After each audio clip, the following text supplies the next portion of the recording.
Dito ako ngayon sa Walter. Nihintay lang yung meetup ko para sa high chair ni Lucas. Wala pa siya, pero hintayin ko na siya dito. Dito ko na lang siya hintayin sa entrance. Hindi na ako papasok. Hintayin ko na lang siya dyan. Pero alam ko on the way na siya kasi naka-offline na siya. Sana maganda.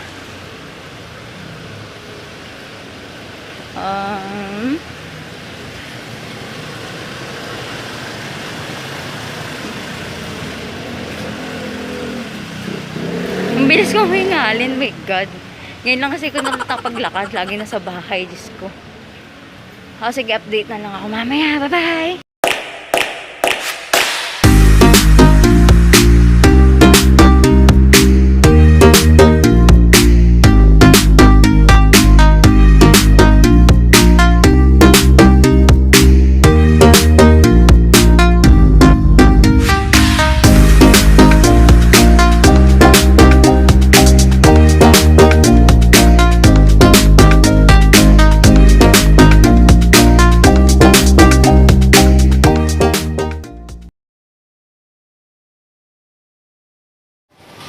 Ay ka na lang. Dali! Taki na ayaw. Ayun, nandito na sila. Ay, magkano kuya? 2-3 daw po. 2-3, ito. Palapag na lang dun kuya kasi dadaanan ng asawa ko. Doon na lang sa kabila. Eto kuya. Ay, sige po.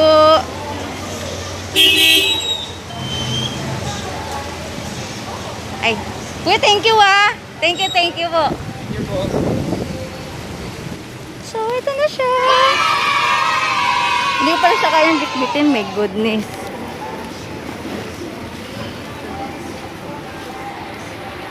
Ayan, dito na siya. Okay lang, hintayin ko lang yung bebe ko, ang asawa ko.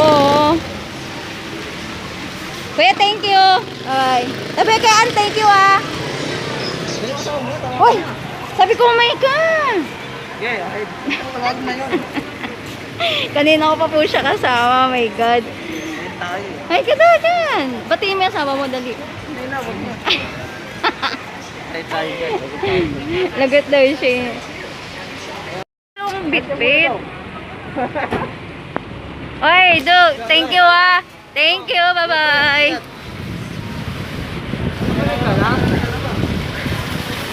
Ha? Hindi. Parang asawa ni Ann. Ang tagal. Buti na lang may taga-bit-bit ako. Oh my God. Galing pa kung saan yan. Psst. Grabe ang init.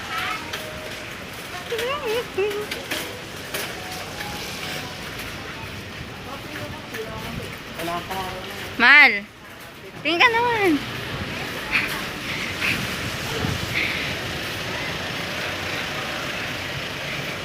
Magaan siya, pero hindi ko kayang buhatin. Apa kasi?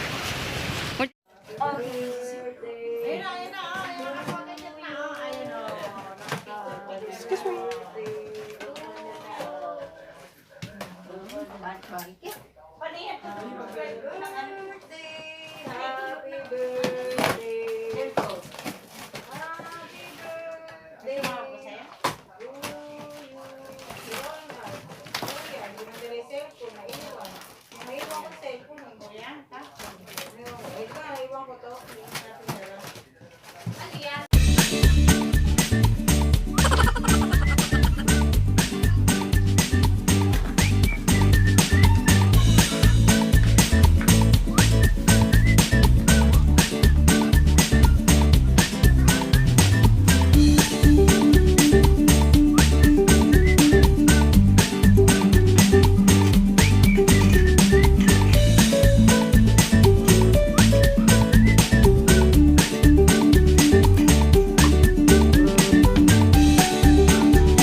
A few moments later.